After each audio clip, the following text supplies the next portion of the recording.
Mayor George Hansel, Tom Irwin from Conservation Law Foundation, Mayor George Hansel from the Governor's Millennial Council and the City of Keene. We have as an alternate for Madeline Minot of Clean Energy, Brianna Filori. I know it's Brianna Brand in recent marriage, but so I might be doing a poor pronunciation of the last name there. I apologize, Brianna. Paula Minahan. Yes. Wonderful. Let's see. Roger Stevenson from the Union of Concerned Scientists. Paula from New Hampshire Hospital Association. Let's see. Jim O'Brien from the Nature Conservancy, New Hampshire. Michelle Roberge from the Department of Health and Human Services. We have Michael Licata from New Hampshire Electric Co-op as an alternate for Chris Kelly from the NAACP Greater Manchester today. We have Arnold McColo. Let me do one more run through to see folks who I might have missed, or Sheila, if you see someone, Dennis Sasseville from Worthern Industries. Yeah, Andrew. So Andrew, this is Court. Donna Gamache is on the phone with us. Donna. And then I also think that Courtney Tanner is on the phone. Wonderful. Thanks, Sheila. I'm here for Zach Conway. Got it. And we'll do one more just quick run through here. David Creer from the Business Industry Association. Yep, I'm here. And have I missed anyone else? Sheila? Representative McGee. Representative McGee, thank you. And Rob Werner, League of Conservation Voters. Perfect. Clifton Below had emailed me, said he will be joining tonight, but he will be joining a little bit late. Anyone else who we might have missed so far? If not, we will add them as they jump on. Wonderful. We will open up a public comment period here tonight. The public comments are, as was agreed upon by the commission some time ago, hoping to limit those to about 2 to 3 minutes, and free to discuss anything that the commission has worked on so far. I've got a couple emails here of folks who have said that they will be on tonight and would just want to start by bringing some of them on. The first would be B. Burak from Phillips Exeter Academy. I think I see right here. So B, I've just elevated you. Can you hear us all right? Yeah, I can. Can you hear me? We can. All right. And my video just stays off for this? Either way is fine. I believe so. Yeah. Okay. All right. And are you able to elevate the other members of my club that I think I sent you the list in an email? But We will add Molly Durwal, Tenley Nelson, Sadie Griffith, Sophie Zhu, and Frankie Getman. Awesome. Thank you. You are good to go. Okay. So everyone's on there? Okay. Hello, everyone. My name is B. Burak. I'm 17 years old, and I'm a senior at Phillips Exeter Academy. And when I'm not there, I live in Hopkinton, New Hampshire. I'm joined tonight by some of my fellow members of Exeter Climate Lobby, a climate activism club that I help run at our school.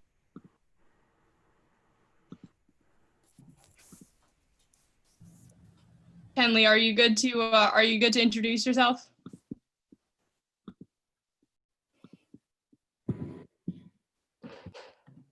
I can introduce myself if Tenley's not here. I can go first. I am. Sorry, I was just elevated. Hi, I'm Tenley Nelson. I'm 14 years old and I live in the town of Exeter.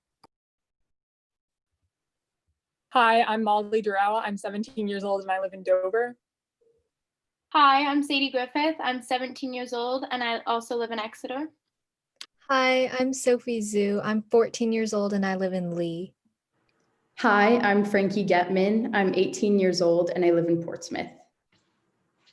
We're so happy to be here with you all tonight, and we're grateful for the opportunity to share with you why it's so important to us that you set a goal of net zero greenhouse gas emissions by 2050. Being a young person, especially right now, means being familiar with change.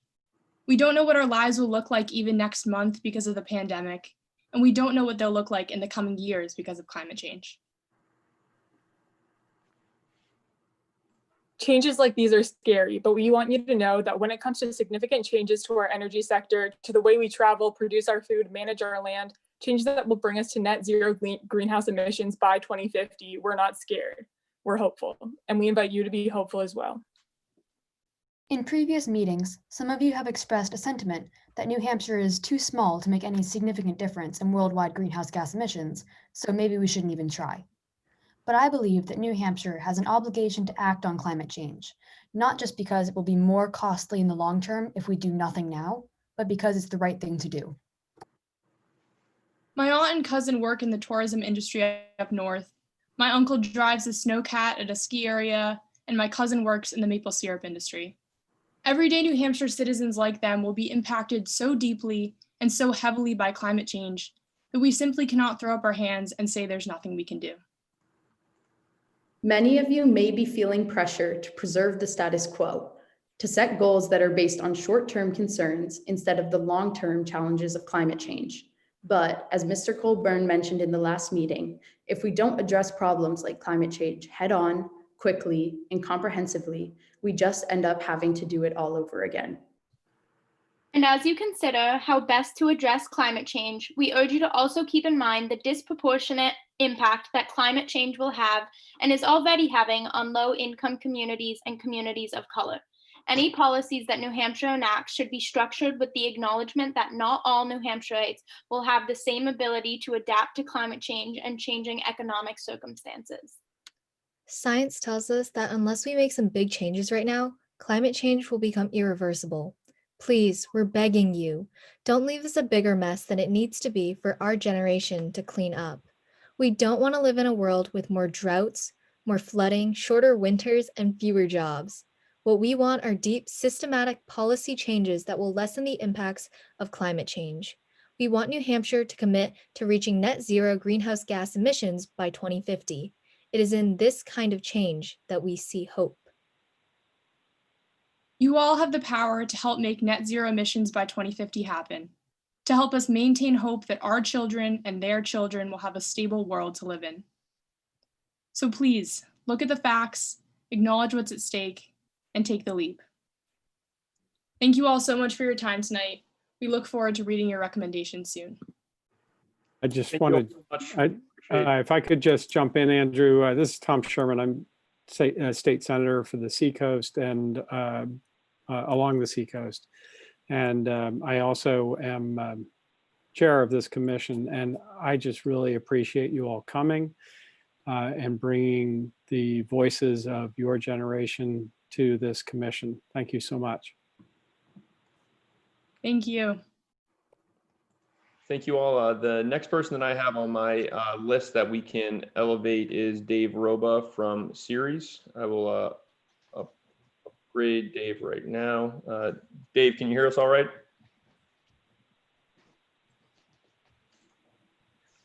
Dave, can you hear us? Yes, I can hear you. Thanks so much, Andrew. Good evening, everyone. My name is Dave Roba. I'm a senior associate on the state policy team at Ceres, a nonprofit organization based in Boston, working with the most influential investors and companies to build leadership and drive solutions throughout the economy.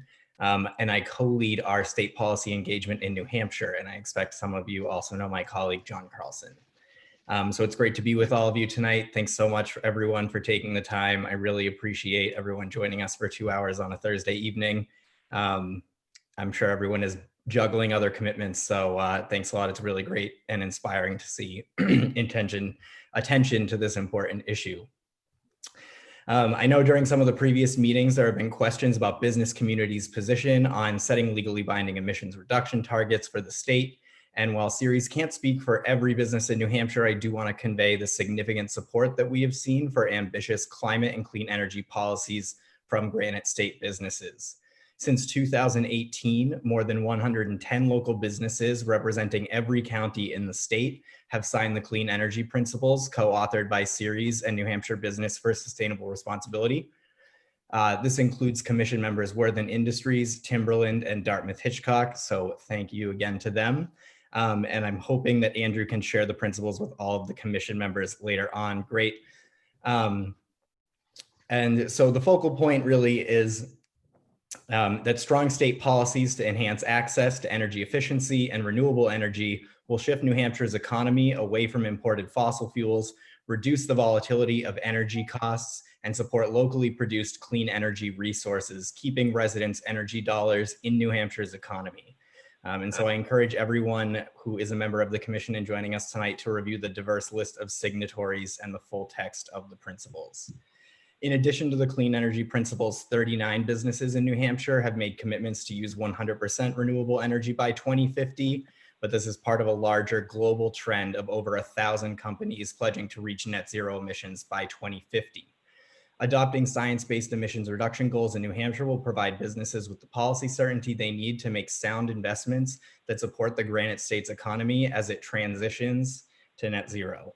These targets will also reassure businesses with internal sustainability goals that are considering expanding operations into New Hampshire that the state's actions will support their sustainability requirements and investments.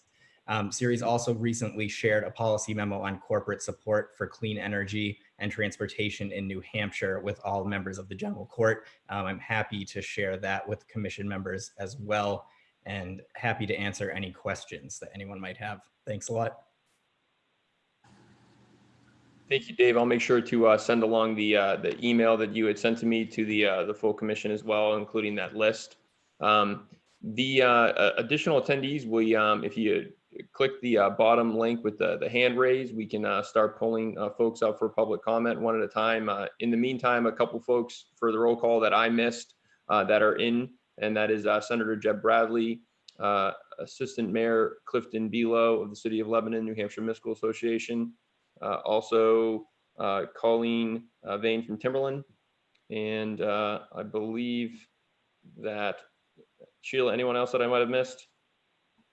I think that's it. No, I think that's it. Beautiful.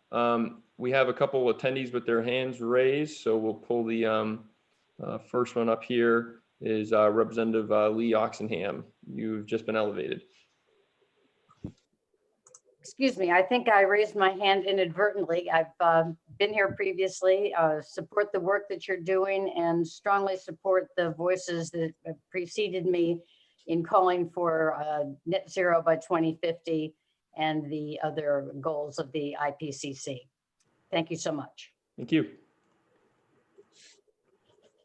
Next hand that I see raised is a Cooper Kimball Rhines. Been elevated. Hi, can you hear me? Yes. Great. Yes, my name is Cooper Kimball Rhines, and I am from Hopkinton, New Hampshire. I'm 20 years old. So first, I'd like to thank all of you for the work you're doing as a part of this committee and also for the opportunity to give you public comment. It really means a lot to be able to have a voice in this process. Climate change has long-lasting impacts, and I really can't overstate how crucial it is that governments work proactively to address them. The United States says we have the United Nations says we have 10 years to cut carbon emissions if we want to stay below the 1.5 degrees Celsius warming threshold. And we're already seeing some of the effects of climate change here in New Hampshire. The drought we experienced this summer was the most intense ever recorded in our state. The explosion of tick populations and Lyme disease affects us every time we decide to go for a walk.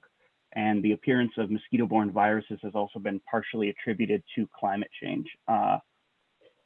And as you know, and as is represented in this committee, the effects of climate change present real environmental and public health threats that my generation will only see worsen if we don't act soon. So the things that I've sort of gone over very briefly and that you have discussed in length certainly act as motivators for making progress on climate solutions and committing to a net zero by 2050 proposal. But there are also some positive opportunities for addressing climate change that I would like to highlight. One specific example is the possibility of local governments using climate solutions to leverage themselves out of our current recession. So for the last 2 years, I've been working with a group of students in Hopkinton, New Hampshire to look into moving our school district to 100% renewable energy. And while we all, from the student side of things, started this project to make an impact against climate change, many of our community members and town officials have been very interested in the opportunity to decrease our school's budget without actually spending less on education. And right now, at a time when towns are strained by the pandemic and also already seeing rising property taxes, giving local governments information on transitioning to renewables could be a great way to make quick progress toward that zero emission goal, while also combating some of the bigger problems we see in the state in addition to climate change. I thank you again for the work you're doing. I greatly support the net zero by 2050 goal that you are working on, and I look forward to reading your report. Thank you very much. Thank you. The next hand raised we have is Simon Daneski. Simon, can you hear us? Yes, can you hear me? We can. All right, thank you so much for giving me this opportunity to speak. And I also want to echo Cooper's sentiment that I really support the net zero by 2050, and I'm excited to read the report when it comes out. So my name is Simon Daneski. I'm from Hopkinton, New Hampshire. I'm a member of the Hopkinton Students for 100. We're a group of young people who have been working for the last almost 2 years now to get our school district committed to 100% renewable energy, because we know that our future as young people depends on bold climate action now. I think the time for half measures is over, and climate change, we know, is the largest existential threat to our generation in the world. So on behalf of the Students for 100 and other young people, I just would like to ask you to please take concrete and proactive action with this committee, because committees like this one have the important opportunity to act now in order to help New Hampshire's communities through the coming crisis and into the future. So yeah, I think if we set ambitious goals now, we can create jobs, protect New Hampshire's environment, and secure a future for the next generation and those to come. So thank you so much for letting me speak. Thank you. The next hand that we have raised is Ken Wells. Ken, can you hear us? Yes, thank you. This is Representative Ken Wells. I serve on the Science, Technology, and Energy Committee of the House, along with a couple other members of the panel here. I wanted to just draw folks' attention to a renewable energy future for New Hampshire, an action plan, which is edited by me and Representative Peter Somsich and Bob Backus. And the contributing authors include about 10 people, some of whom are on your panel. One of the things, I'm not going to go into what this 62-page document contains, except that it does have a timeline for how we can arrive at zero net greenhouse gas by 2050, and suggests legislative approaches to get to that point. So I did put a link to that in the chat, and it'd be great if we could share that with the panel and also with some of the young folks from Exeter and Hopkinton that are on this call. Thank you. Absolutely, and we make all the chat will always be available publicly on the website as well. Any other folks that would like to participate in public comment? Have an opportunity to raise your hand. All right, Senator, there are no other hand. Actually, one other hand raised. Rebecca McKenzie, can you hear us all right? Yes, can you hear me? We can, yep.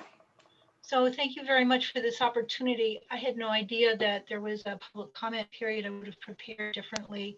But as a citizen of New Hampshire, living in Claremont, I am extremely concerned about the climate crisis and am so thankful that you are considering this net zero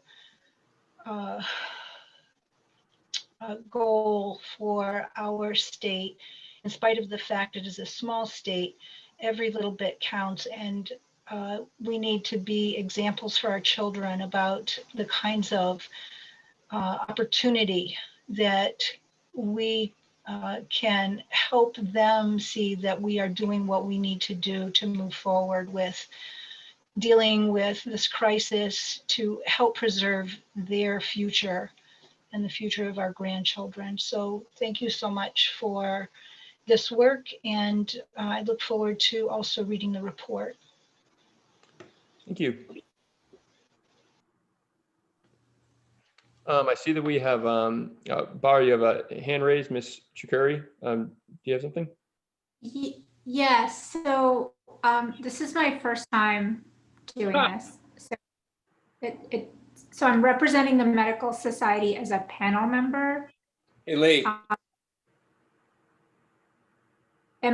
so I'm just wondering, like, when I speak as a member of the public versus when I speak as a, Absolutely. So right now we have a public comment. It's a little bit different than the way our meetings have been normally, where we have kind of committee member discussion or some sort of presentation followed by a public comment period. But as we've already had a number of meetings with some presentations, the way it'll be working today is we'll continue with any other public comment as there is any. And then at the conclusion of that, it'll be some kind of continued member discussion, at which point I think it would probably be best if you do have any comments there to share those. okay, and so can I also speak as a member of the public? Sure, if you have something to say. Yeah, so I just have, so I'm a family physician. I'm a third-year resident at the New Hampshire Dartmouth Family Medicine Residency. I work at Concord Hospital. I take care of patients from all over the state. I just want to point out that the Lancet has, which is a preeminent medical journal, has a policy brief for the United States of America that was published in November of 2019. I would just highlight that has several recommendations for any policymakers in the room. And, I would just point out that the climate crisis is going to disproportionately affect our most vulnerable population, in particular children, pregnant women, and any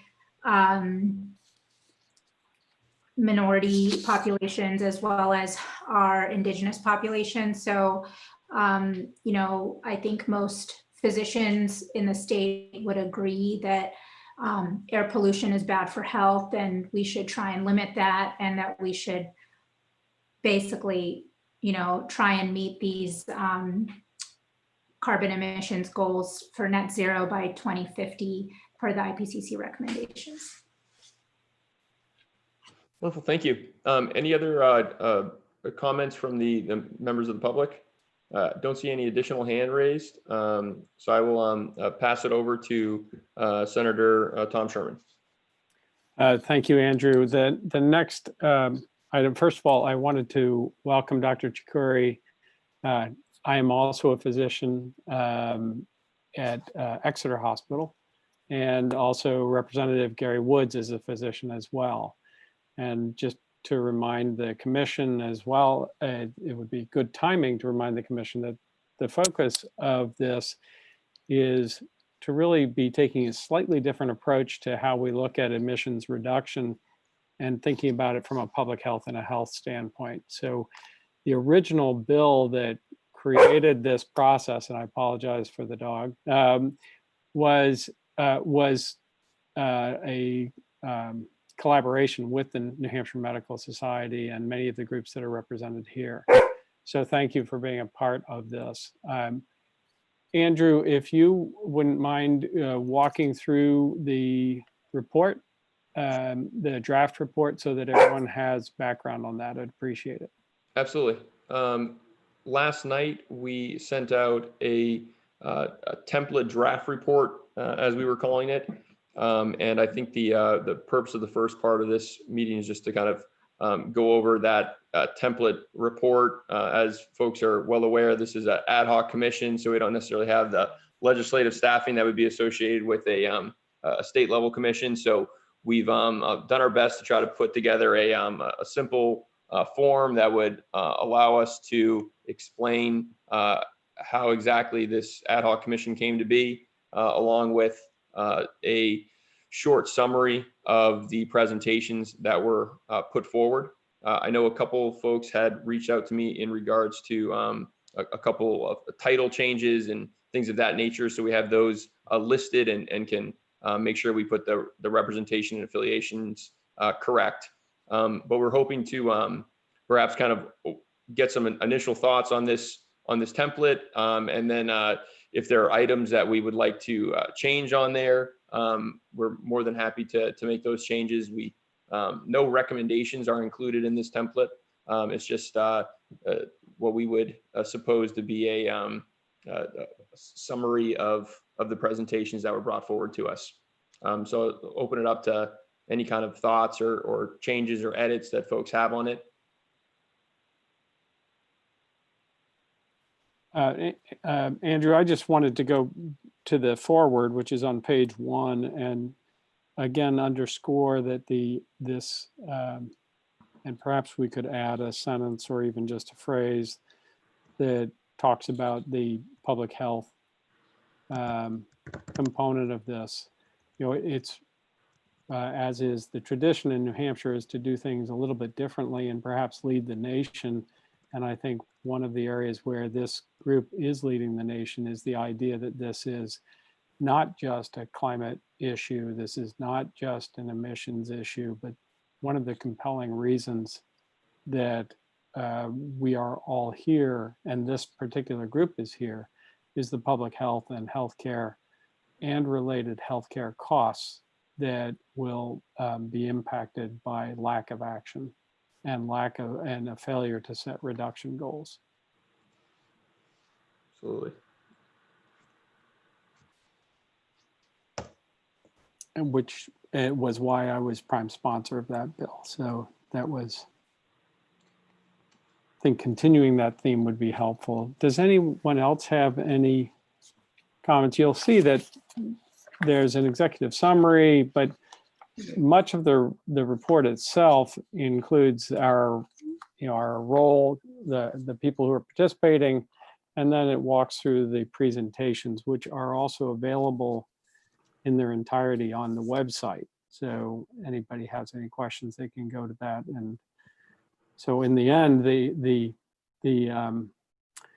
electronic or digital version of this report will be very useful because that links you to those presentations.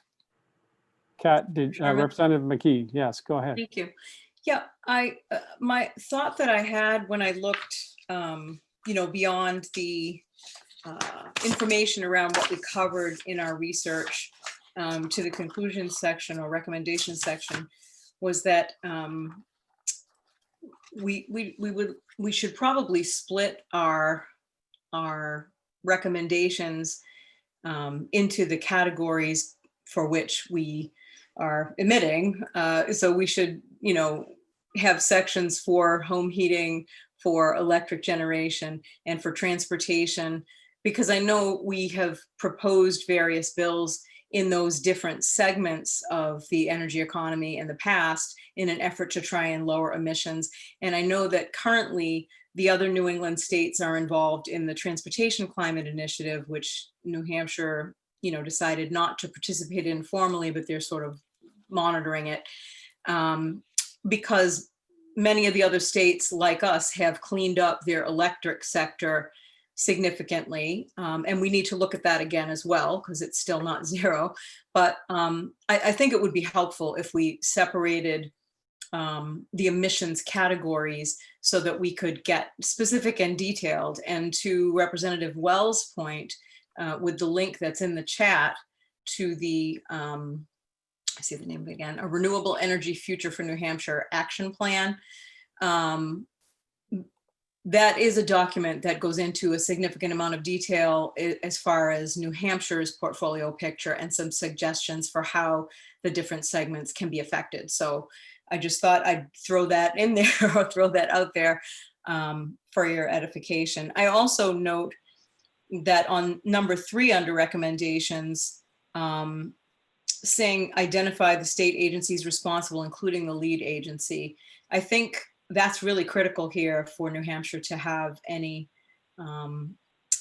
success at moving forward. And in all of the climate work that I've been doing around emissions reduction with NCEL and other states that are putting plans in place, and we had a presentation here also on stuff that other folks are doing. They all have councils that are dedicated specifically to devising that plan and the timeline. So I think on the leadership piece, that's I think the piece that might be the hardest for us to define. That's just my perception. Well, that brings up a great point. If we can, well, I'll just address that. So if you look under Roman 4 recommendations, there have been people who in sort of offline discussions have suggested that rather than using the word recommendations, use the word commission findings. Mhm. That would be one option. But what you'll see there with 1, 2, 3, those were the goals that were set out at the beginning. And so you'll see that the commission finding underneath each of those is blank. So that's the Yep. work that we need to do this evening to look at that. In terms of commission findings, there has been a suggestion that we be fairly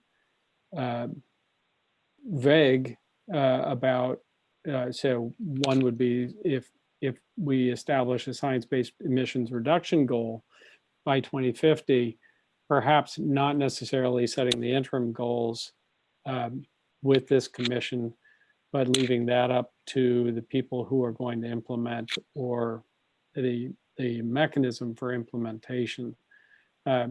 So if we can hold off just for a second on Roman 4 and 5 and backtrack to the body of the report, are there any other comments, and then we'll come back to it. Are there any other comments on everything up to recommendations? Any other input? Gary? Thank you, Senator. In a way, I would like to have at least a comment someplace that this commission recognizes that this is a small piece of a rather large puzzle, a rather complex puzzle. And by that, I mean that we recognize that it's not just the diminution of the emission for its sake and for health, but there's other factors that it impacts. It's the outcome and impacts whether we do or do not proceed.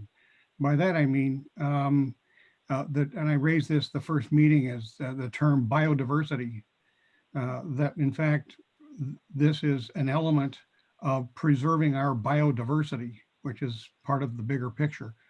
And those of you who are familiar with the concept and what's happening in biodiversity, I won't belabor the issue. Secondly, is water. As you can see in my background, that little drop of water is all of the water on this planet. And that includes the oceans, lakes, rivers, and subterranean water. That's a drop of water 800 miles in diameter from LA to Salt Lake City. And we think of it as being infinite, but the oceans are just like the film of water on your windshield.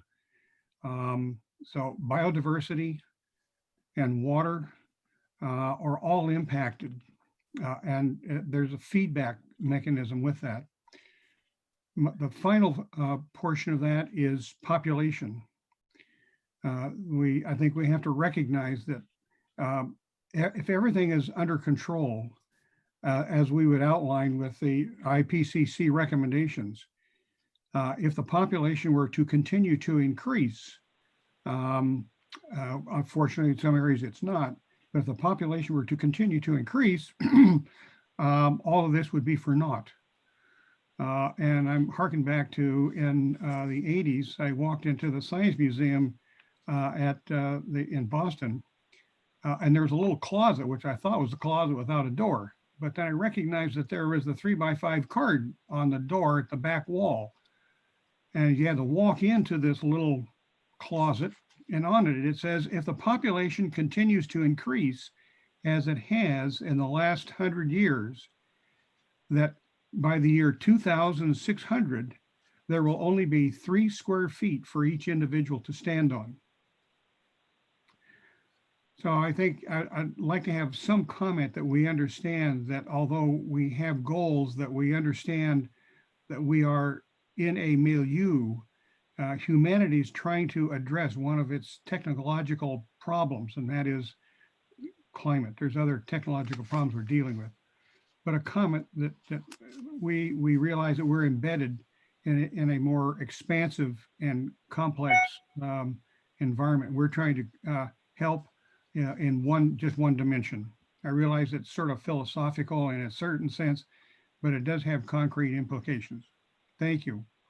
Thank you, Gary. We're just looking at the report. Would that be something you would think about putting in the forward or in the, Yeah.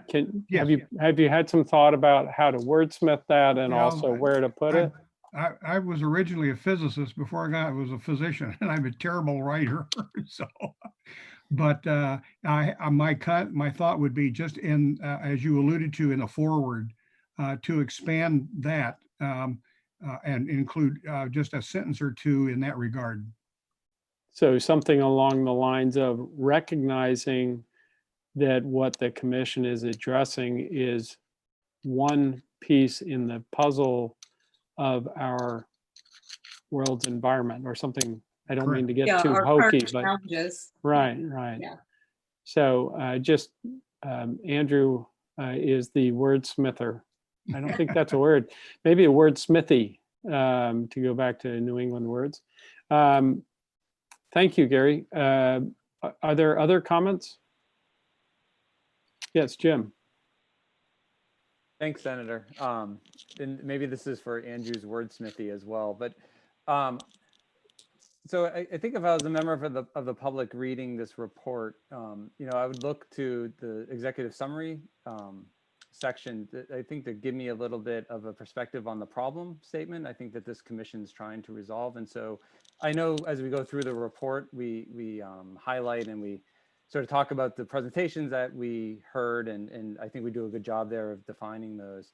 But I'm just thinking in the executive summary, it might be good for us to whittle down some of the public health impacts that we're currently seeing in the state and that we expect to see more of as we move into the future.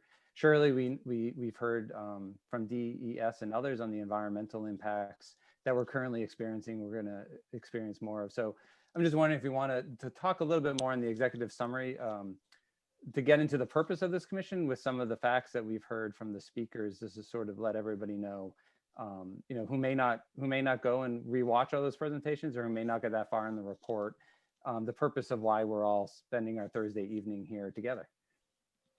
And Andrew, I think, would be great at drafting that. That's very nice of you to volunteer him. The person who might be able to help you, at least with the public health side, Andrew, and I'm happy to volunteer her as well, as Dr. Bush. She gave a wonderful presentation at the outset of this commission, and she may well be able to just give you a very brief overview of the public health impacts that we've been talking about. DHHS and DES did a combined letter to the commission that's through the public comments that does a really good synopsis of that. So I'm sure we can pull from that letter to help inform the executive summary. Perfect. Cameron, you had your hand up? Yeah, thank you, Senator.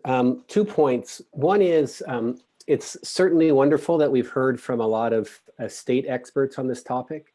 One of the things that I find that the draft report omits is sort of scientific consensus at the international and national level. And so I think it's critical to first be a little bit more explicit about the IPCC 1.5 degrees Celsius report. We certainly had a wonderful presentation from Ken Colburn on it, but I think that's way too late. I think in the executive summary and in the beginning, we should talk about that this is a global crisis and that the world's scientists have come together and indicated that if we are going to keep temperatures to the 1.5 to 2 degrees Celsius range, there are some significant emissions reductions that need to occur. And in fact, I think that is the guiding principle that nations and states are now following. And so I see it as a significant omission. And I include this writing in all the reports I write, so I'm happy to help draft that. It doesn't have to be long, but it needs to be crystal clear. And I would agree additionally reference to the most recent national climate assessment. It really sets the stage that science has concluded something very clear on this topic, and we can debate what we want to do about it, but we can't debate the science. The second point is, with all due respect to Representative Woods, I would be very careful about talking about population, because it's not really population that's the problem. It's population times the technology they use. And we can go down that rabbit hole and try to explain it, But population in a place like Africa uses far less resources and has a far smaller impact on the global climate than population in New Hampshire. And so isolating population as the issue, I think, is actually doing a disservice, that it's actually much more sophisticated than that. And I would choose to actually avoid it. But if we do go down that pathway, it's about what your footprint is, not about the number of people. So one way to dodge that issue, Dr. Wake, might be to summarize that this is one piece of a complex puzzle without going into all the different pieces of that complex puzzle. Yes. And that would keep us focused on our piece, but recognize, as Representative Woods brought up, that this is one piece of a complex puzzle. Would that, Gary, would that be? Yeah, that's fine with me. I understand the concern about the population issue, and I didn't mean to emphasize that was the particular issue, and I understand the concern he has. And I personally would have no trouble just adding in a very summary way, like you just said, that we're embedded in a very complex milieu and we're addressing one portion. Does that sound, Cameron, the first part, which is, I could see a couple of sentences or a paragraph, which you've now offered to author, which is very kind of you, that would offset in the executive summary or in the, trying to figure out what it's called, the foreword, that would set the stage alongside something that talks a little bit more about the public health component and health component, if that makes sense to you and to Andrew and to the rest of the commission. Yep, happy to do that in either place. I think it would work. Okay, great. Other comments? Senator Sherman? Roger. Yeah, I'm sorry. No, go ahead. Roger Stevenson? Yeah, thank you, Senator. Related to Jim's comment and to yours and what I heard in the public comments, an emphasis on public health is going to be important.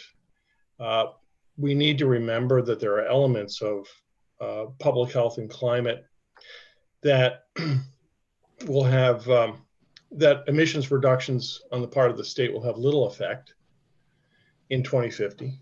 We are not going to stop chronic flooding and mental health consequences connected to chronic flooding or increased storms in 2050.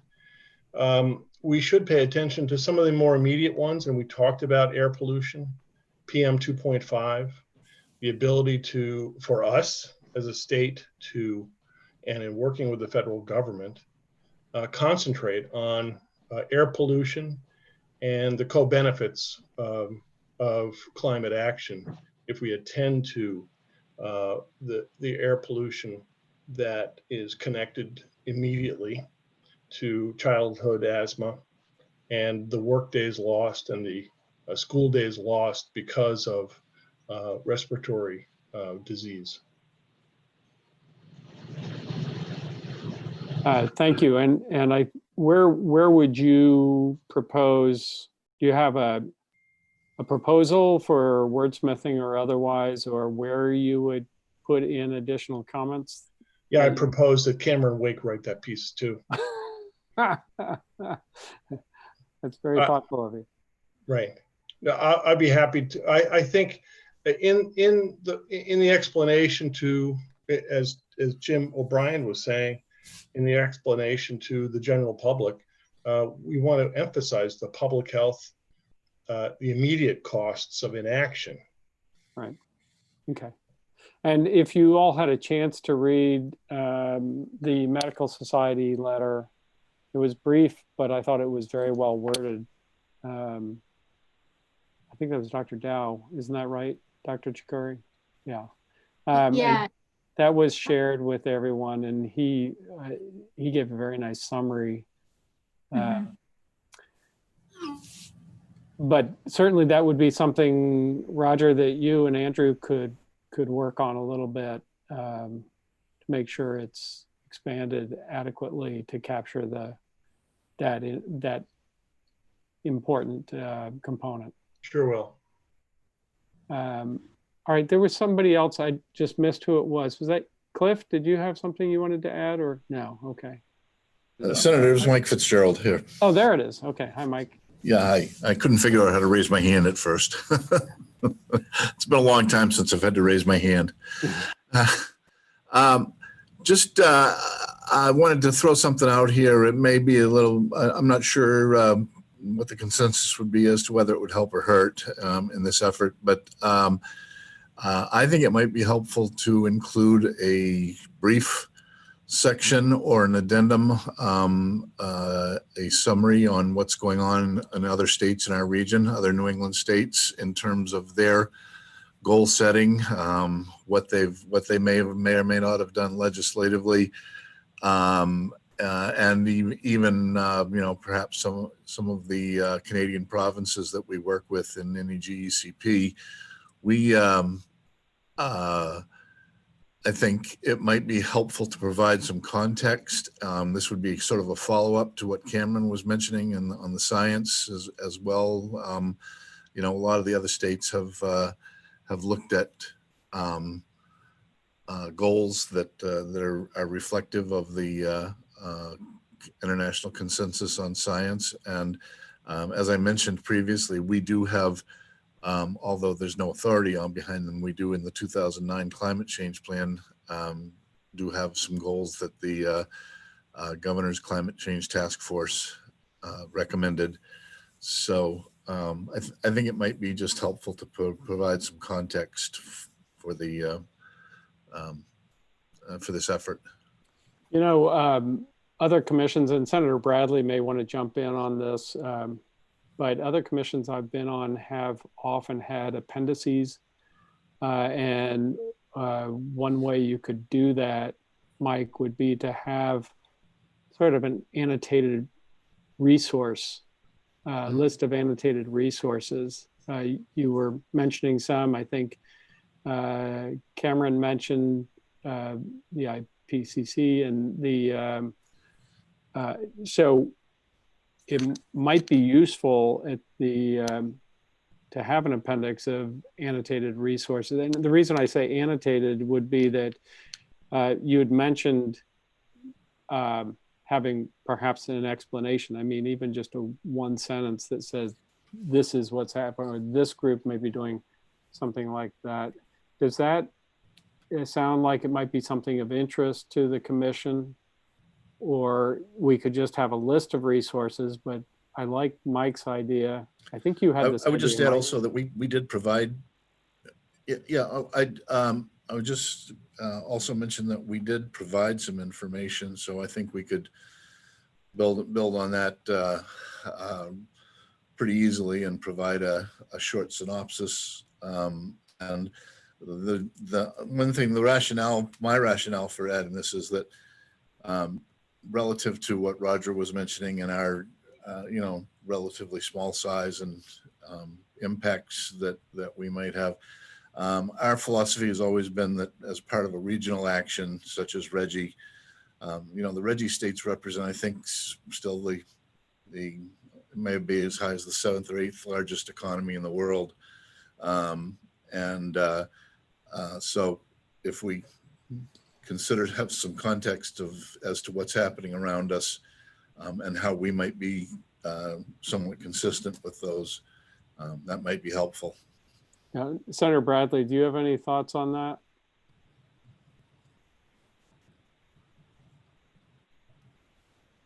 It's 10 days, and Tom, you and Dave and I and some of the House members haven't really had a chance to discuss the implications, where we're going, how we get to yes. I mean, you know that yes is my favorite word, and yes is always hard.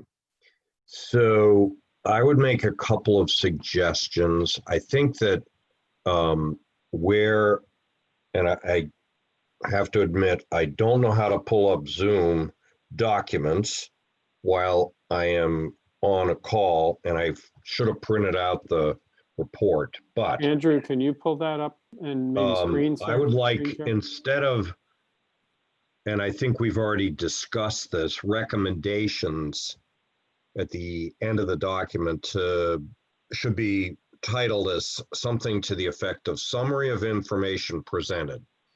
That way, I think somebody like me can buy into it and not have any difficulty with the imprinter of a recommendation. I think that it needs a full, for recommendations, it really ought to have a full legislative proceeding, history, vote, for it to be, more effective and more moving in the direction, I think, whether we all agree on every detail or not, but in the general direction that we're trying to head in. I do think that we should have one recommendation, and that be that we resubmit, excuse me, Senate Bill 590. And I know that sounds like it's going to start the process all over again, but if we're trying to get to, a consensus of, where we go in the future and in a way that gets to yes, I think that having a legislative commission is, as those of us who are legislators know, is generally the first step toward big policy movement. So that would be my recommendation of, where we go. I think that, there's been a discussion of some things that I think, population, biodiversity, all important, obviously. But if the core message, Tom, of your bill was, emission reduction goals consistent with global warming, I just think it's better to, just keep it focused on that. I do agree with those who are saying the public health aspect of all of this is really important. And I think it's good to, as we develop the final document, stress that. So I guess those are my thoughts. I think that what Mike was suggesting, because it has been presented, to the commission, can fall into one of those categories that has been written into the end of the report under the title of, whatever I had said, summary of information presented to the commission, something like that. And so then, obviously, to me, the takeaway should be, this is what this ad hoc group looked at. We're not making any recommendations except to reintroduce Tom's bill. And I think that moves the ball forward. And I hope that's the goal. If I could comment, Tom. For a moment. Sure, go ahead.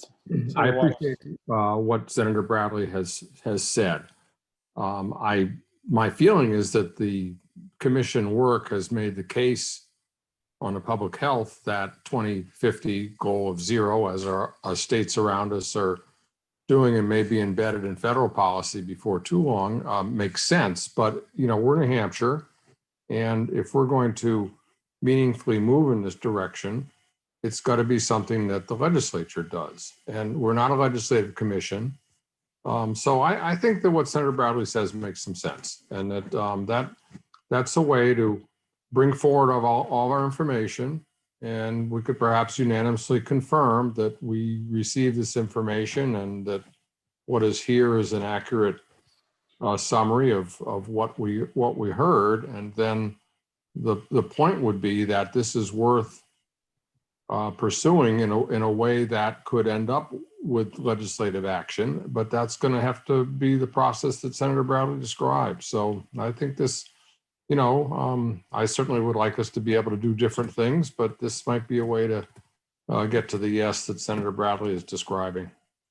So thank you, Senator Waters. From the legislative side, of course, this being an ad hoc commission, it doesn't have the same force of a statutory commission.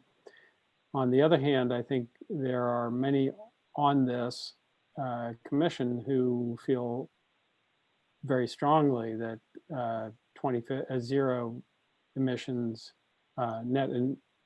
net zero emissions by 2050 is a reasonable goal. Well, if I could add, Tom, on that, I agree with you completely. So I just think it's a decision on the commission that if we want to present some language, making a recommendation towards that, we'd have a vote. It would not be unanimous. If you want to have the result be a different sort that could be unanimous, then I think that's the question. And I said I'm just one member of the commission. Right. So one of the wordsmithings that I was thinking of, and Roger, I'll be brief and then you can jump in. One of the wordsmithings that I was thinking of is replacing recommendations and saying commission findings. That is in that, if we follow Senator Bradley's recommendation, we could say something along the lines of compelling arguments or compelling evidence was provided supporting the idea of significant or net zero emissions reduction by 2050. The commission recognizes that this would require legislative action and therefore supports the notion or the idea of the original Senate bill and forming the commission with the goal of doing a complete legislative review of options available which would hopefully result in the emissions reduction goals. I'm just floating that as something I think many on this commission will be disappointed if we do not set goals, which was the original goal of the commission. But I also recognize what Senator Bradley was saying, which is we don't have any legislative clout, and the goal of all of ours is to move New Hampshire forward towards significant reduction. So Roger, your thoughts? Thank you, Senator. In reflecting on your thought with respect to findings, I could support that because we have done a great deal of work on behalf of the New Hampshire legislature. This commission includes representatives from the private sector, from the utilities, from the healthcare industry, non-governmental organizations, academics, researchers. So we have, so I think, findings which are compelling, conclusive, based on science, can serve as a fairly powerful, sort of steadfast marker for future work by the legislature.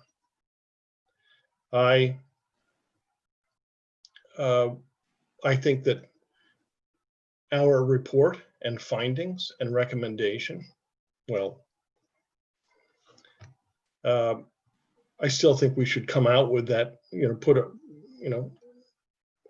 a flag in the ground with respect to net zero by 2050. I think those findings would be compelling, and having that done by a cohort of people who represent a broad swath of the state in different sectors would provide a compelling argument and a good organizing tool to educate members of the legislature moving forward. Is there other comment regarding Senator Bradley's suggestion? One of the things that I think Senator Bradley touched on, which I agree completely with, is a legislative commission would not only say, yeah, we need to be at this goal by 2050, but what are the supporting roles within the government that need to be available to do that? And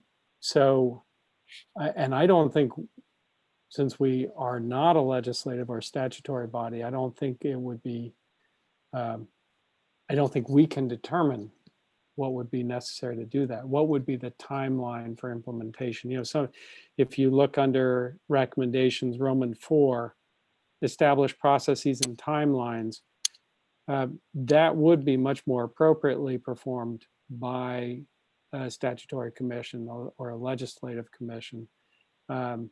Identifying the state agencies responsible, again, that would be something that would normally happen in a statutory commission. Do you agree with that, Senator Bradley? Yeah, I do.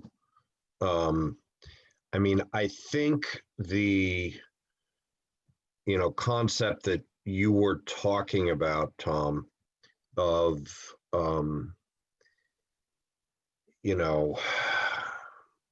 that there was, I'm trying to remember the exact words you use, compelling evidence, or I don't know. I'd have to go back and we'd have to talk about it. But I want to, if we're going to have a report that is successful to getting to the next stage, to me, which is a commission that has, recommendations that, we can get through the legislature and, start the process of whatever it is that we're deciding to do, I think we need to be careful. And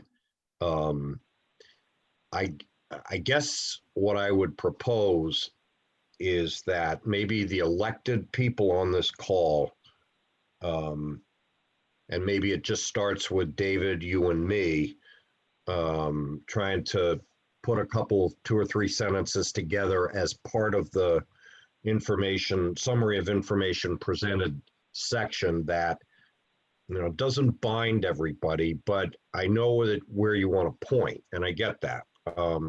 And I don't have a problem with that. I just not sure I want to do that on the fly right now.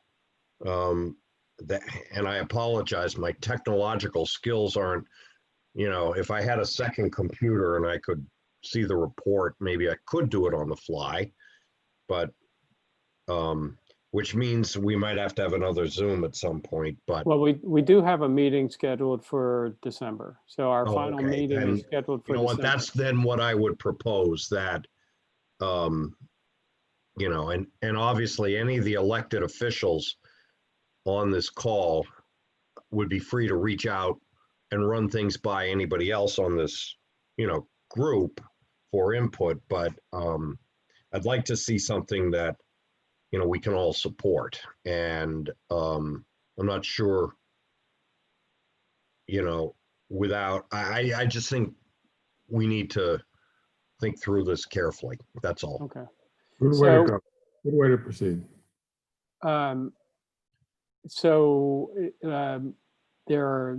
Senator Bradley is suggesting that on section 4, we considered having at least a preliminary rough draft put together that would summarize findings, but would be a springboard towards legislation that would create a vehicle like a commission to really move forward with what we've heard on this commission. I just want to go back and say we've talked earlier in the last about a half hour ago about changes in the executive summary and the forward. We also talked, and I really think it's a great idea of Mike's to do some type of annotated resource appendix. And Andrew, hopefully you can work with Mike, and maybe on the public health side, work with Katie or Michelle to get something from the Department of Health and Human Services. And also Cameron being able to get us some of the international resources that he was talking about. On section 4, I want to be clear that this is not a legislative commission, and I don't want to dismiss the opinions of everyone who is not a legislator, the scientists and people who are really advocating. So I do want to make sure that we are open. I think Brianna had her hand up, and I want to be sure everybody is heard. Brianna, did you want to say something?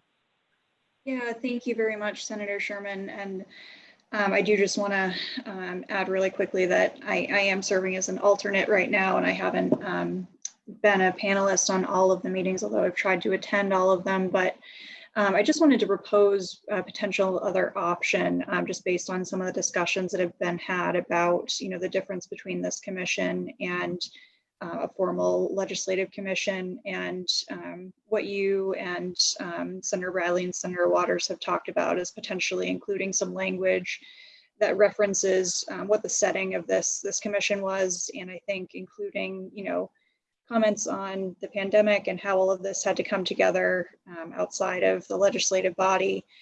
That might all have a nice place in more of the executive summary to really explain how we see this as fitting in and serving, as you said, as more of a springboard for legislation in the future. And I just think on behalf of Clean Energy New Hampshire and all of our members, I don't think that our members would want that to preclude this commission coming forward with recommendations that could help that commission in the future. I think the more groundwork that we can put into the report now, I think that represents a lot of the public comment that we've heard as far as people considering this a very big issue and something that they're really looking for this commission to move forward as quickly as possible. So just wanted to throw that out as another potential option, and thank you. Okay, that's great. I think that would be really appropriate, as well as to put the context, why didn't the commission move forward on a legislative basis? Why did we, and I can't remember, Andrew, whether that's in the introduction, but we should be sure that's in there.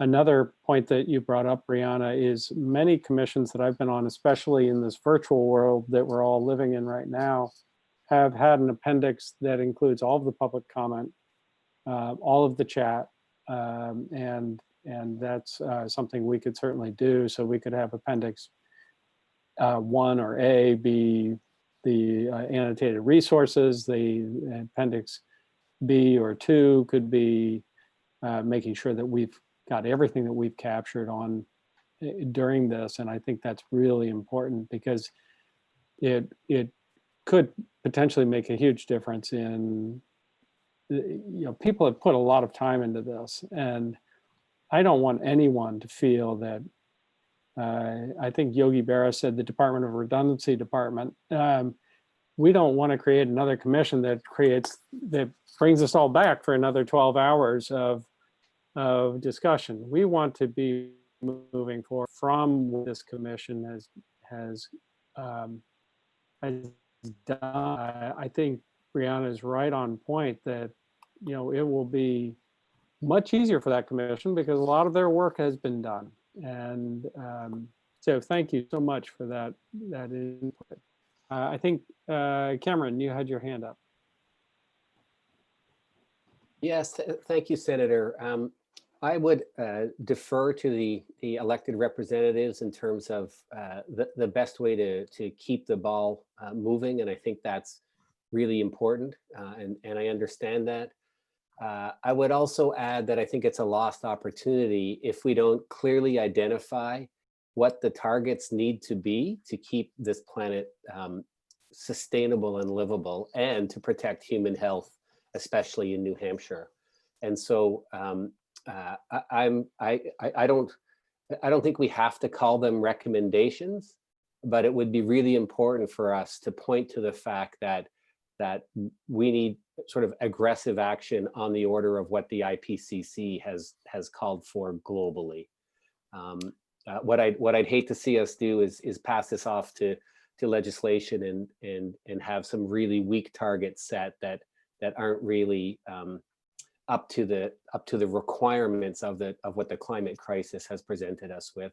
And I would add that if we had decided to act 30 years ago, it would be a very different approach, but we did not. And so I think a sort of a statement of the scope of the challenge and the response that would be expected from New Hampshire would be important, even if we don't have that sort of, we recommend X, Y, and Z. Yeah, I think that's a great point. Again, it's an opportunity for your wordsmithing skills to come through, because I think, if we're changing this to commission findings rather than recommendations, when I was trying to put together that run-on sentence that talked about the commission has determined or has found, or it is a finding of the commission that there is compelling evidence that blah, blah, blah, it'd be great to have you summarize that compelling evidence for us, as briefly as possible. But it would, this is science, and many of us are scientists in one form or another on this Zoom and on this commission.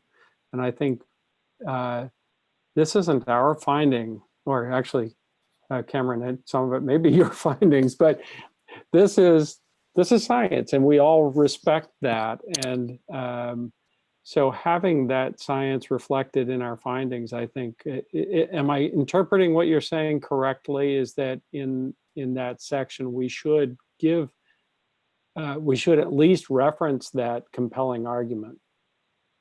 Yeah, the compelling argument from the science, and also what the international scientific community has identified as action, which is net zero emissions by 2050. Whether or not that's our recommendations, I think identifying that that's kind of the global goal and something that New Hampshire needs to consider when it makes its decisions. Right. Okay. Who else had their hand up? I thought Senator Waters, did you have something you wanted to add? I think I saw Jim O'Brien's hand up and some others. So why don't you go to the Okay. others and then come back to me? Okay, Jim. Yeah, I'll be brief because I think Cameron just stole most of what I was going to say. But I appreciate, I think, the senators, Senator Bradley, Senator Waters, because I do think part of our goal here as a group is to put something forward that can be carried forward. And so what, I think the most important thing is that we're putting something out there that the legislature can take up and move the ball down the field. And so I appreciate the senator's comments there.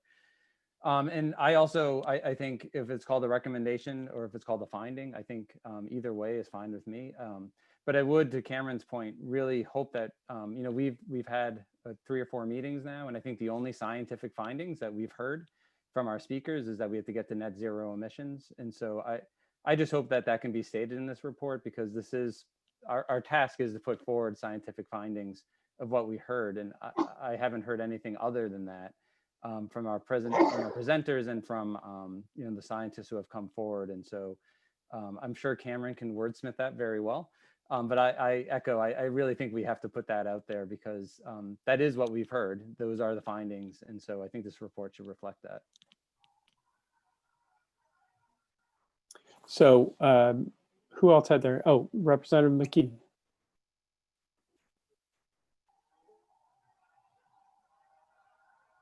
I think you're muted. Sorry about that. I try to keep off when I'm not talking.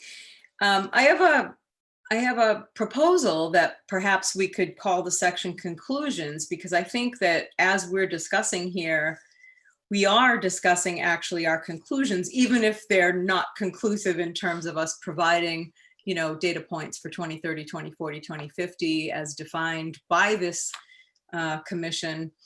I think conclusions is not as,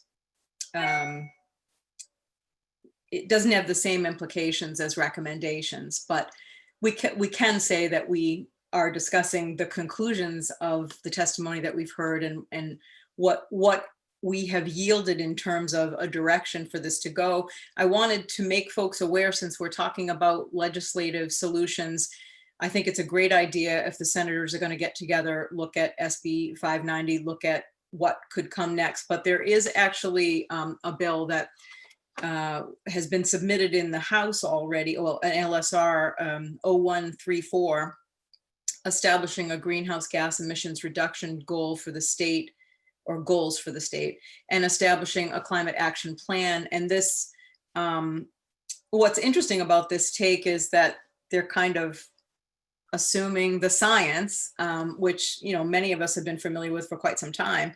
And the beginning of the bill just says it establishes a greenhouse gas emissions reduction. The bill establishes greenhouse gas emissions reduction goals for the state and authorizes the Department of Environmental Services to inventory greenhouse gas emissions on an annual basis and to develop a report on a 5-year action plan. And then it goes into detail after that. And I actually haven't had time to work on this. I think it was Joyce Weston, Representative Weston, who put this bill in. And so I was interested in co-sponsoring it, and I'm not really sure of all the details yet. I'm, you know, doing that work now, but I wanted you guys to know that there is at least a vehicle on the House floor that could be, you know, modified and amended at this point to get it into shape for something that could go forward. What I think she's basically trying to do is say that a commission to conclude that the science is accurate enough for us to take steps. Her position is that that's already been established, I think. So I just wanted you to know that that's there, because it's a vehicle. Thank you. Tom Irwin. Thank you, Senator. Yeah, I just want to briefly echo the points made by Cameron and Jim about the importance of the report being explicit in identifying the urgent need that's been identified by the IPCC, the scientific consensus that is out there that we need to achieve net zero by 2050. And you know, I recognize that there may be some political challenges to navigate in some of the wording, but I hope that, you know, the charge of the commission was to make science-based recommendations. You know, I wonder if that provides some cover. It's not a recommendation of what actual legislation should be. It's a recognition of what, as a matter of science, we need to achieve to address the problem and what the scientific consensus is on the issue. And I guess I'm concerned that if we avoid that ultimately this commission may set us back, that we may be doing a real disservice if we aren't explicit about the science and what the scientific community says. Thank you, Tom. Other thoughts? If I may, Tom, I think that there is a way forward for us based on what Senator Bradley says. I think it is quite appropriate to have the strong statements in the, you know, the presentation of what we did here and what we heard about. And then the key is, whatever we call it, being able to have some conclusions or findings that are ones that we can feel have the consensus of the commission. And let me just mention for folks who haven't been on or observed legislative commissions, although I mean, we're in a funny place because it is and it isn't, that it's really important and always the goal of legislative commissions to have unanimity, because the legislature says, look, we're sending you off to come together and we couldn't do it in the legislature right now, but we're sending you off to come up with a way forward. And, every commission I've been on has ended up with unanimous report and the recommendations or conclusions. And I think that that is something that's very powerful. And if we have an opportunity to get to that point with this, while it may not, serve the goals, the absolute goals that some may have, that there's something very important about that. And it also augurs well for the potential to pass some legislation that could go forward in a bipartisan way coming out of the Senate. So I've served on several commissions as well. In fact, right now, I think I'm on over 20 of them. So, but there is room in commissions for dissent. And so the reason I'm saying that is one way to move forward with this commission, and this commission belongs to this commission. It doesn't belong to the legislature. It's kind of unique that way. So one way to move forward is to make a strong statement and make a legislative recommendation. But as Senator Bradley said, and I agree, that will likely not result in what any of us are looking for, or at least the majority of us are looking for, which is to listen to the science and move forward as a state. On the other hand, this commission could say, here's what the science is telling us, which is, I think, what Dr. Wake is saying. Here's the compelling evidence, or here's the testimony from the scientific world and the healthcare world, talking about the impact of these emissions. And they're telling us we need to be at zero emissions in 2050. So our recommendation might be to move forward with a legislative commission to examine how New Hampshire is going to move forward based on this science. Or we could leave it even in the realm of vague, which will allow the legislature to move forward with something like the commission that was in my bill. But again, I think if we really all share the goal of responding to the need for significant climate reductions or even net zero, this report could report on what we've heard, report that the science and the international community is moving to net zero emissions by 2050, and encouraging in whatever way Senator Bradley, Senator Waters, and I, and anyone else who wants to be involved, wordsmiths that section, Roman 4, that recognizing all of this in the international community and the scientific community, and the move pretty much with everyone around us to net zero by 2050, recommending that we move forward with a commission to examine how this data would be interpreted by the legislature, and so that legislation could move forward. Because there's one of the things that also happens in commissions is we deal with the nitty-gritty of what is the mechanism for the legislature moving forward with whatever the goal is, who is going to monitor it, who is going to implement it, who's going to. So I think we get all this. So my proposal would be that we let Cameron and anyone else who wants to join him work on that compelling need statement. And then that Senator Bradley, Senator Waters, and I would work on, and again, anyone else who wants to be a part of that would work on, I don't believe in exclusive subcommittees or whatever you want to call this, would work on wordsmithing something that could be accepted by the legislature so that we continue the momentum that comes out of this committee without being completely redundant, but being able to move forward.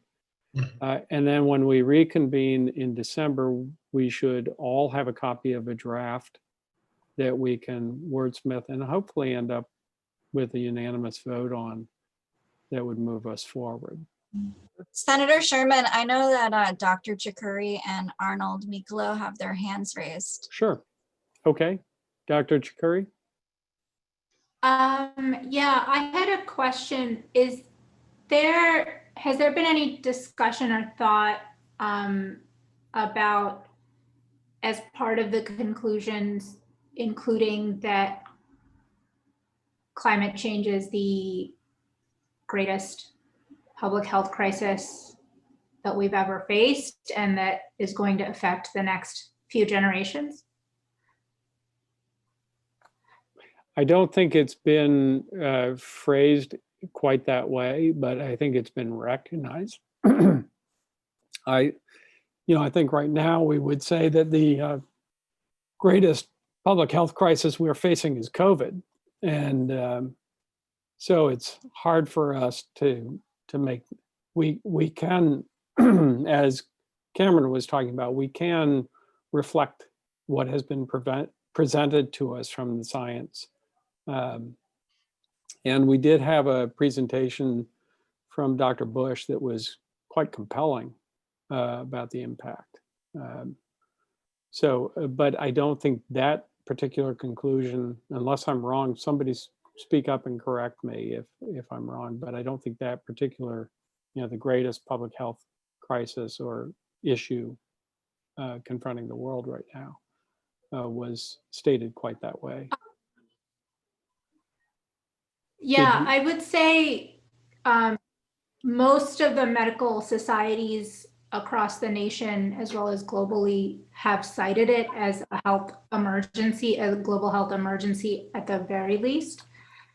The AMA, American Academy of Pediatrics, the American Pulmonology Association, sort of most of the specialty organizations as well. And I guess one of the things that, as a physician, I would say is, I think, important to highlight as part of the conclusions is that really kind of emphasizing the health impacts of this. And I know that was one of the goals. And having read through this document, it's included in a lot of the testimonies, but I don't think there's like a summary statement about the global public health impact. Yeah, and so I would just refer you back to And Dr. Oh, I'm sorry. Go ahead.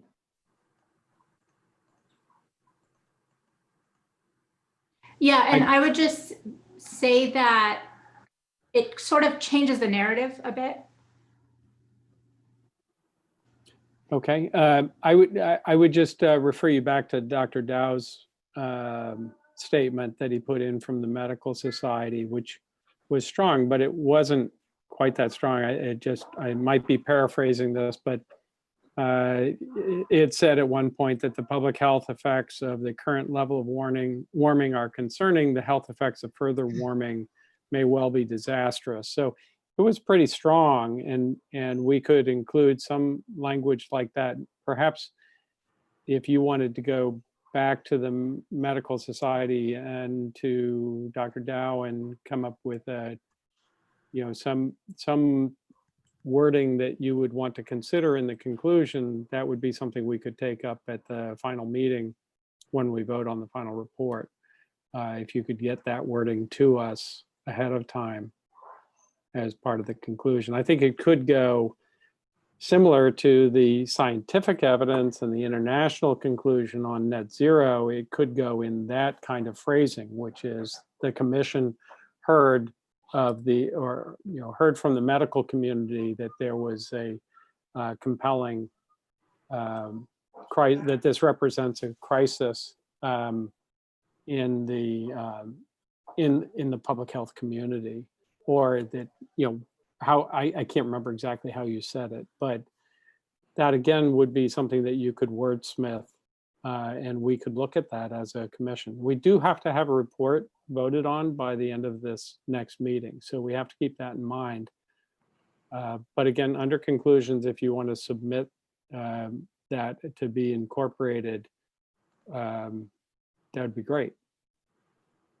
Yeah, and to I'm happy to work with Dr. Dow about that. And to the point about COVID, I think, you know, many people see it as an example of a climate-related health crisis.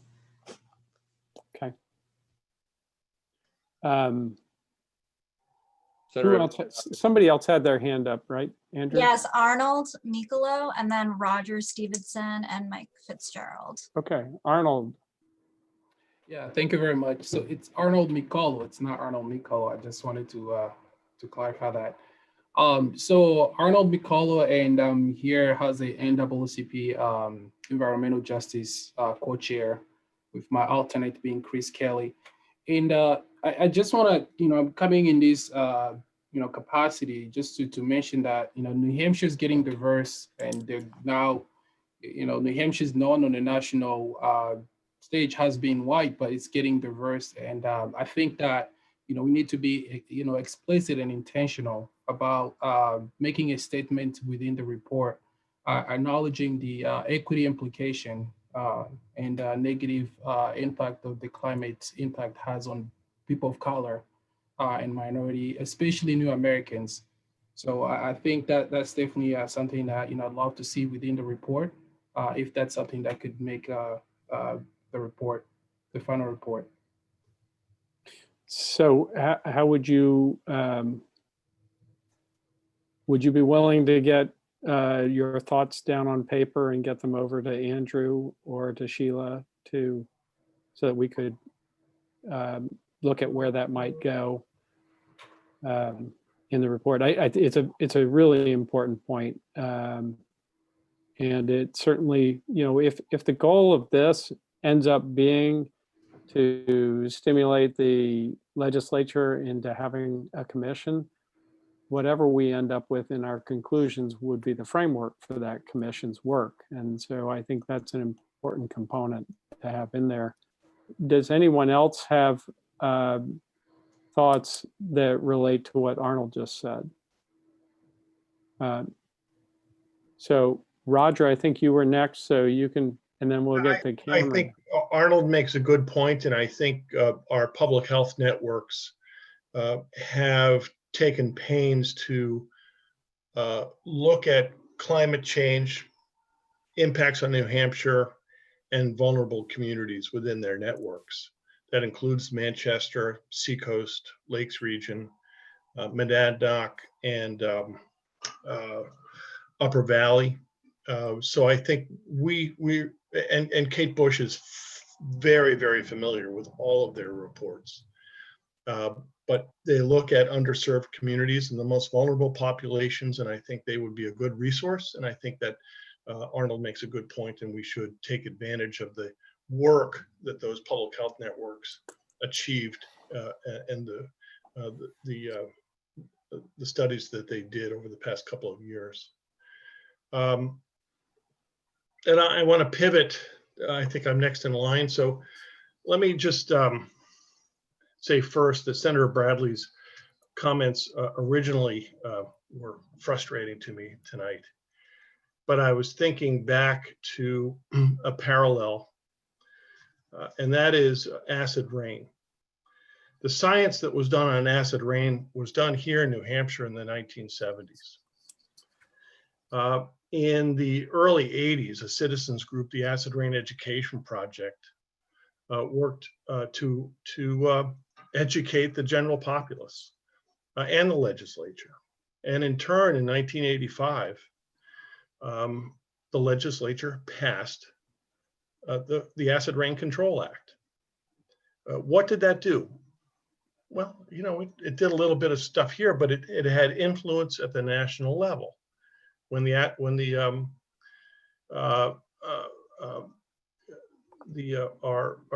provisions in the Clean Air Act were amended to include sulfur dioxide emissions controls. So we have impact. So I think the parallels here are this commission is in effect, because of our broad nature and representation, a mini version of that citizen effort on acid rain. And so that we can take these conclusions to the legislature and make a compelling case for our elected representatives to do something. So I just want to bring that out and commend Senator Bradley for bringing me to that conclusion, because I think it's a more hopeful conclusion now than I had when I first heard his remarks this evening. And we should also recognize that Senator Bradley was the author of the first 4P bill in the nation: NOx, SOx, mercury, and CO2. Thank you. Cameron, did you have a comment? Just briefly in response to what Arnold raised, and I am really supportive of that. And one of the ways of sort of bringing in the equity implications of climate change. And we did actually hear about that from Dr. Aitor's presentation when she talked about the social vulnerability index research that she'd done in Seabrook and Hampton. So even as part of the description of her research, we could add that, you know, there's that example, but many other examples of it, though it's those who are most vulnerable who are going to suffer the most, and that includes our BIPOC populations. And so I guess what I'm saying is that his comment is not bringing a new issue to the table, but one that we've heard about and one that I think can be emphasized with a well-placed sentence or two. Great. And I would just add, from a healthcare standpoint, as I'm sure Dr. Chakuri would agree, all right, I don't want to put words in your mouth, but the or the inequities in healthcare, when you take the inequities, the impact of climate change on certain populations, and then you compound that with the inequities in the provision of healthcare to that same population, it's synergistically impacting the population. They're at risk to start with because they are underserved from a healthcare standpoint, and you place them at higher risk by allowing further progression of climate, of the climate impact. So I think it's a really powerful point that we need to recognize. Is there any other comment from the commission? Mike Fitzgerald, I believe. Mike. Where are you, Mike? There you are. Mike, you're muted, I think.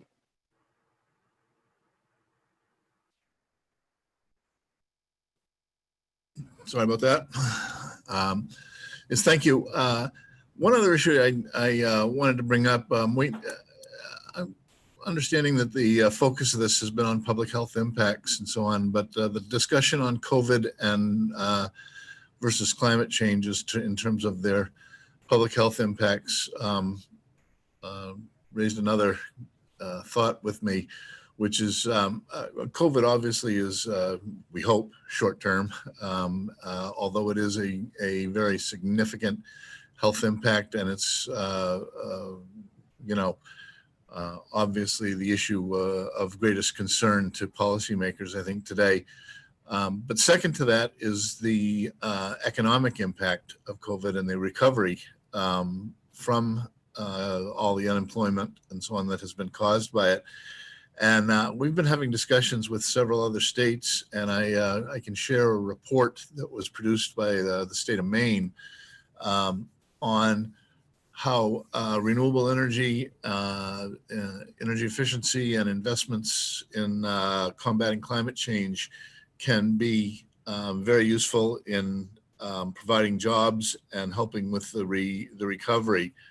And so I think that might also kind of go towards the mental health impact as well. If you don't have a job, a lot of people suffer from major mental health issues, and so I'd certainly be willing to provide some information, and if others would, if there's any interest in that aspect, we, as I say, we've been having discussions with some of the other states and are presenting some of this information to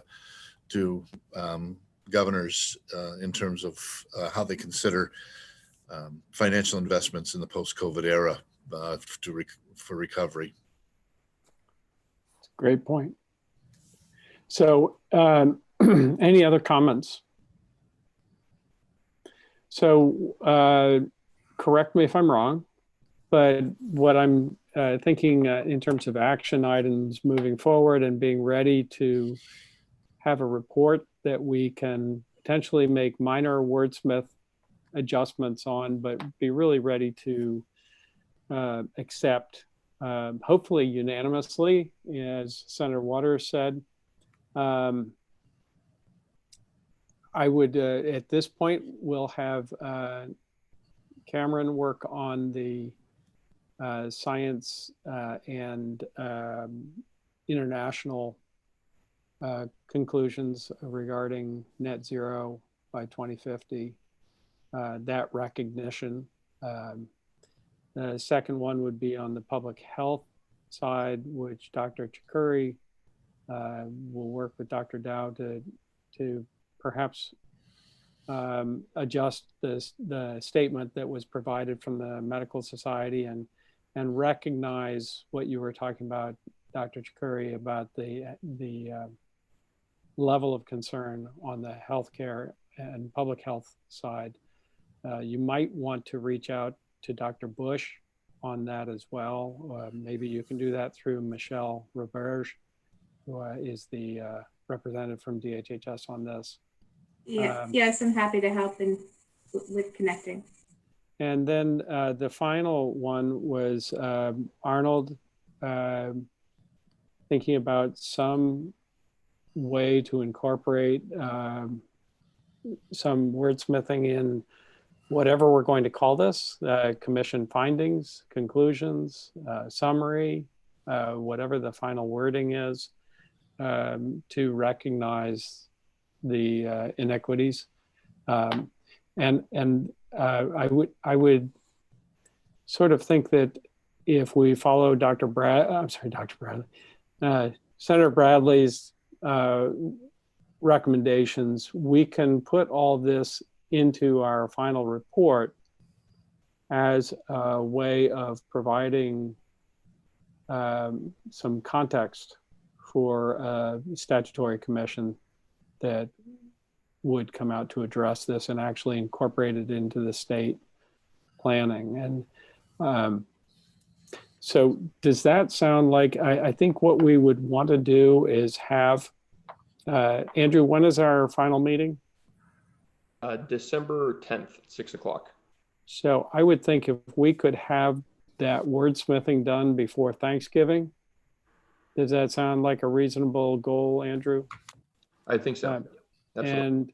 And please feel free, if you have an interest in being part of that, to reach out to each other. I think everybody has everybody's emails. But if you can get those contributions into us and into, I would say, into Andrew by Thanksgiving, then we can work on something that Senator Waters and me and Senator Bradley to get that language that would allow this to move forward with momentum and another word I'm going to make up, non-redundancy. So does that sound like a reasonable next step to the commission? Any adjustments? Okay. Can I mention? Yes, say, Senator Waters. In listening to you describe the sections of this and what people have been proposing, I noticed some kind of blurring of the distinctions between the report body and its summary and that of what we did in the body, and then what's officially called findings. And my suggestion would be that the stronger statements about various aspects of the science, of the disproportionate impacts and so on, that those be included in the kind of summary of information and discussion, detailing of what was before us. That the findings be something that's really very brief. That the findings is the direction for future action, rather than pulling some of the things out of the summary portion of the report and putting them into the findings. And I think that would be would maybe work a little bit better for what you and I and Senator Bradley and perhaps others are going to want to have in the findings. So in terms of the writers here, I'm just wanted to suggest that as what I thought we were heading towards, and then I thought some of the things you were saying about what was findings and what wasn't was a little perhaps confusing, that division. Right. So I think the goal of the three groups or the three sections would be to have a brief summary rather than having something that goes on, like 2 or 3 sentences for each one. And then, and I'm not sure what that should be called. And then I agree, the moving forward part, and I'm not sure what that should be called either, but I think we can work on that once we get the information back from everybody. So if that sounds reasonable, thank you, Senator Waters, for that feedback. I think that's really helpful. Andrew, did we want to ask Senator Bradley to talk at all about the, I'm going to I think we're done with discussing the report. There was some additional information that Sheila and Andrew had from discussing with Senator Bradley, and I didn't know whether this would be an appropriate time to bring that up. Sure. Senator Bradley had mentioned some information on the Microsoft Climate Innovation Fund. Senator, I'm not sure if you'd like to speak to that. Yeah, thank you. Curtis Berry contacted me today. He represents Microsoft in New Hampshire, and Microsoft has a global climate initiative fund that I think Sheila sent the link to it to everybody this afternoon. They have a meeting a week from today, right? Wednesday, yes. And Curtis would, want to advocate for New Hampshire to try to receive any funding for, this effort, if you will. And so I thought I'd bring it up tonight because any good ideas that any of the group would have, and it could be research, it could potentially be, even pilot projects. I don't know, but I'll be honest, I haven't had a chance to go through the links that he sent me. But if some of you want to do that, I think we should try to take advantage of that. That's all. So the deadline, Senator Bradley, for someone to reach out to you is tomorrow? No, I think if I get, something by next week, early Monday, that should be sufficient. Okay. And I don't know, excuse me, exactly how much detail he's going to need. As I said, I have not had a chance with everything going on over the last 10 days to even look at it. So, but I did talk to him this afternoon, and he thought it was a great idea that I bring it up to this group tonight. And, so I don't know, Dr. Wake or any of the other, more science type people on this effort, might well have a proposal that would be something that he could try to get some money for. So. Now, Senator Bradley, just a question, thinking about how our agencies are so funded by grants and those kind of things. I'm wondering, would this be something that it would be appropriate for? Tom, I don't know. I mean, right. Mike probably should look at that. I mean, that obviously would be a great idea too. So. Yeah, and Michelle, I'd also put you in that too. So maybe you could take a look at it and talk to Katie and see if there's anything that is either ongoing or you might be able to think about would be appropriate use of that. Great. So anybody who has that either has a concern or hasn't gotten the link, or reach out to Andrew and he can connect you to Senator Bradley, or you can connect directly. We can Is send there- them around to everyone on the email chain. Okay, good. Anyone let's see, we did the public comment at the beginning.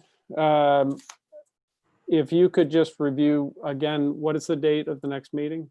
Our next meeting will be Thursday, December 10th at 6 o'clock. Okay. And hopefully that won't be a full 2 hours, but we will try to do all of our wordsmithing before that, get it out to you for comment.